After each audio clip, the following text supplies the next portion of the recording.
Olá, queridos amigos, tudo bem? Tudo na paz com vocês? É isso aí. Olha, hoje eu gostaria de começar fazendo uma pergunta para você. Você já fez projeto, algum projeto de casa? Você já construiu ou você já acompanhou alguém construindo uma casa, fazendo um projeto ali, o desenho de uma casa? Pois é, Moisés recebeu essa incumbência, né, de fazer uma casa. Só que o problema é que Moisés, ele não era construtor, ele não era pedreiro, né? Ele não era pedreiro, então ele não sabia fazer. Mas Deus mostrou para ele, ó, você vai fazer uma casa desse jeito aqui, certo? O modelo que Deus mostrou estava lá no céu. Deus, ele abriu o céu e mostrou para Moisés como é que Deus queria que Moisés fizesse aquela casa, né? Que aquela casa seria para que Deus pudesse habitar no meio do povo. Isso está no livro de Êxodo, capítulo 20, versículo 8 e capítulo 25, versículo 8 e versículo 40 também. É interessante porque Deus disse, olha, vê que você faça tudo segundo o modelo que te foi mostrado no monte. E é interessante, Moisés começou a fazer ali aquela casa.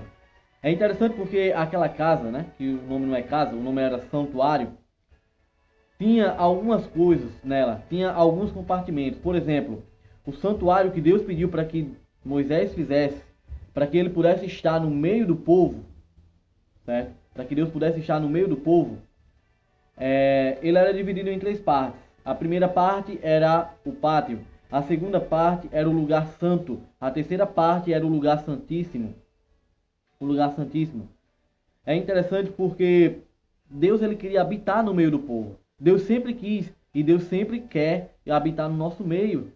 Agora, para isso existem alguns meios, e o meio que ele criou para o povo de Israel foi o santuário. O santuário era uma escola para ensinar ao povo o plano da salvação, e não somente o plano da salvação, mas também doutrinas como a do juízo, como a da graça, né? Questão da graça, da doutrina da graça, né? Também sobre as leis de Deus que deveriam e que seriam colocadas ali, que ensinariam o povo como é que nós deveríamos, vamos dizer assim, andar segundo a vontade de Deus, certo? Existia ali um sacrifício naquele santuário. Todos os dias nós pecamos e todos os dias os israelitas pecavam também. É interessante porque todos os dias o israelita, ele tinha que ir lá, pegar um cordeirinho branco, sem mancha nenhuma, todo branquinho, tinha que levar até aquele santuário. Ali ele confessava o seu pecado, né? Junto com o sacerdote ali, ele colocava a mão sobre o cordeiro, confessava o seu pecado, transferia simbolicamente o seu pecado para o cordeirinho, e aí depois o cordeirinho era morto, era degolado. O sangue do cordeirinho era aspergido numa cortina que tinha ali entre o lugar santo e o lugar santíssimo, mostrando que o pecado tinha sido transferido para o santuário. Ou seja, o pecado do pecador ia para o cordeirinho e do cordeirinho ia para o santuário. Então, isso está em Êxodo, capítulo 29, versos 38 ao 42, certo? Em que consistia o serviço diário? Em todos os dias matar um cordeirinho. Levítico, capítulo 23, verso do 27 ao 31, mostra que no final do ano existia uma festa, uma cerimônia anual que dava fim àquele ciclo ali, aquele ciclo de matança de cordeiro. E o que é que acontecia naquele dia? As pessoas, todo Israel, eles se colocavam em frente ao santuário, todo mundo se colocava em frente ao santuário, e ali eles se ajoelhavam e clamavam a Deus perdão e misericórdia. Enquanto isso, o sumo sacerdote, ele estava lá dentro do lugar santíssimo, lá no lugar santíssimo, pedindo perdão a Deus por si e também pelo povo.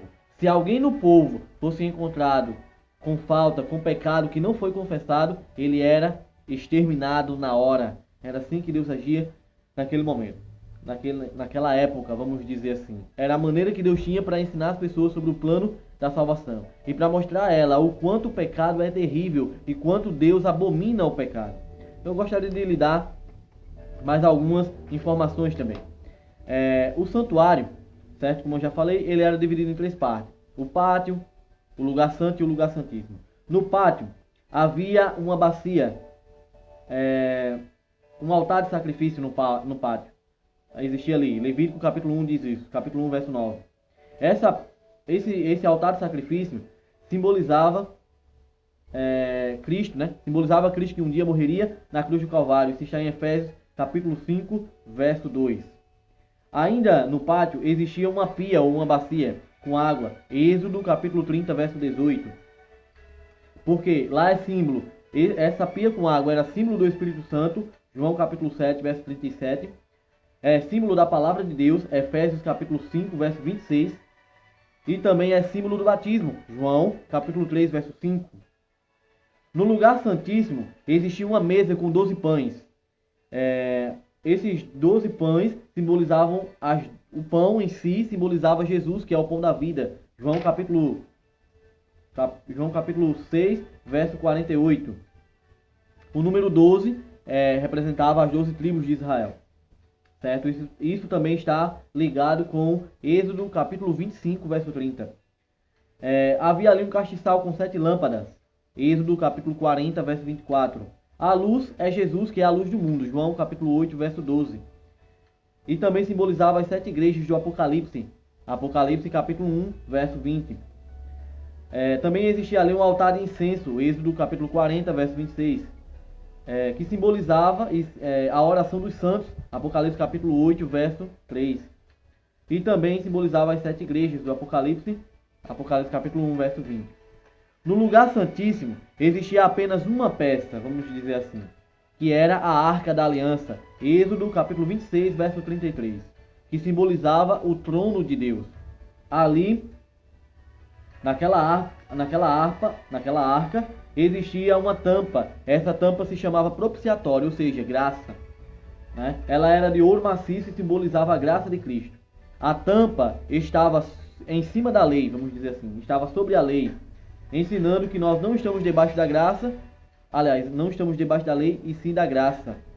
Isso está de acordo com Romanos capítulo 6, verso 14. Em cima daquela tampa existiam 2 anjos, e no meio daqueles 2 anjos aparecia uma neblina. Essa neblina ela é chamada Shekinah, é a presença de Deus. Êxodo capítulo 25, verso 21 e 23. Aliás, e 22. Na arca haviam 3 conteúdos. Primeiro, uma porção do maná. Segundo, a vara de Arão. E terceiro, a lei de Deus. Hebreus capítulo 9, verso 4.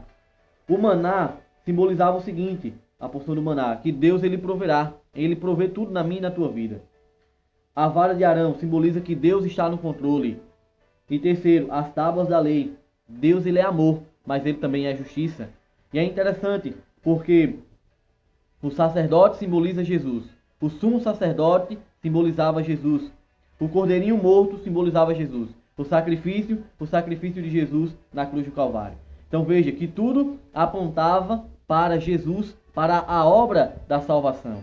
E Jesus, quando ele andou nesse mundo, ele disse o seguinte: eu sou o caminho, a verdade e a vida. E os judeus, naquela época, eles chamavam as 3 portas, né, do templo ali, do santuário, de o caminho, né, a primeira porta, a segunda porta, verdade, e a terceira porta, vida. Por isso que Jesus disse: eu sou o caminho, a verdade e a vida, né, indicando que ele também era a porta, vamos dizer assim, tá certo? Então veja, Deus, ele trabalha didaticamente para salvar a mim e salvar a você. É muito importante nós estudarmos sobre o santuário, porque dela nós também tiramos a contagem, mais ou menos, para nós sabermos onde nós estamos na história. E veja que a Bíblia, ela é direta no ponto, ela não erra em 1 centímetro, certo? Deus, ele te ama, meu amigo. Deus está agora, nesse momento, intercedendo por você, junto a Deus o Pai, porque existe um santuário lá no céu. Existe um santuário lá no céu. E Deus, ele está intercedendo por mim e por você. E ele quer que eu e você encontremos a sua graça. Peçamos perdão, nos convertemos e possamos nos entregar verdadeiramente a ele. Valeu, um abraço e até mais, se Deus quiser.